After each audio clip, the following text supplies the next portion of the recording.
Samsung's foldable lineup might get a big expansion next year, and new information is giving us even more proof. After the success of the Galaxy Z Fold 7, Samsung seems ready to keep the momentum going into 2026, and instead of launching only the Galaxy Z Fold 8, the company may introduce a completely new type of foldable device. A new Samsung model has appeared in the GSMA database, and it carries the model number SM5971U. The listing also mentions the market name HE8, which immediately stands out. Samsung's naming pattern for foldables is usually easy to follow. The fold models use numbers like SM59X, while the flip models use SM57X. That alone suggests this new device isn't a flip. Earlier, some rumors claimed it might be a Galaxy Z Flip 8 FE, but based on the model number, that's extremely unlikely. Instead, the details line up more closely with the rumored wide-type foldable that Samsung has reportedly been working on. Even the H8 codename is unusual. For comparison, 7 had the model number SM-F966 and codename Q7. The Fold 6 was SM-956 and Q6. The naming shift hints that Samsung is preparing something that doesn't fit into the normal fold category.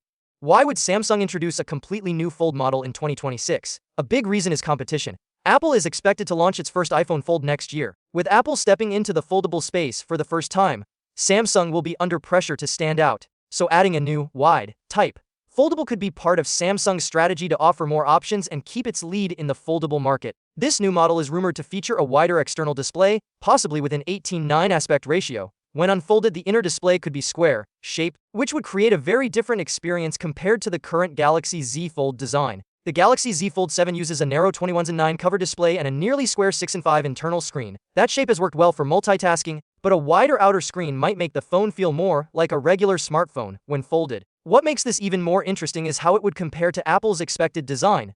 Reports suggest that the iPhone Fold may have a 4:3 internal display, similar to the classic iPad aspect ratio. Other foldables like Google's Pixel 10 Pro Fold use a 1:1 internal display and a 20:9 cover screen. With so many different shapes appearing in the foldable market, Samsung seems to be trying to stay ahead with something fresh.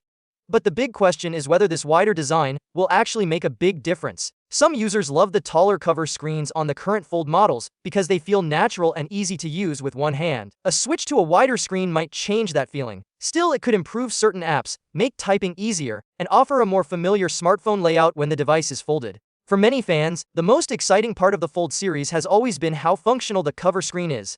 The Fold 7, for example, already feels like a normal phone even before you open it. So a wider 18:9 outer display could be fun to try, even if it's not a guaranteed improvement. It might appeal to users who want the convenience of a regular smartphone on the outside and a tablet-like display on the inside. At this point, Samsung's exact plan isn't confirmed, but the leaks are stacking up. The GSMA listing adds more weight to the rumors, and the timing makes sense. With the iPhone Fold expected to generate huge attention, Samsung would benefit from having more than one new foldable next year. A second model alongside the Galaxy Z Fold 8 could give Samsung a bigger spotlight and more ways to stand out against fresh competition. No matter what the final design looks like, one thing is clear: Samsung isn't slowing down in the foldable race. If this new wide-type fold arrives next year, it could mark a major shift in the company's lineup and give users a completely new way to experience a foldable smartphone.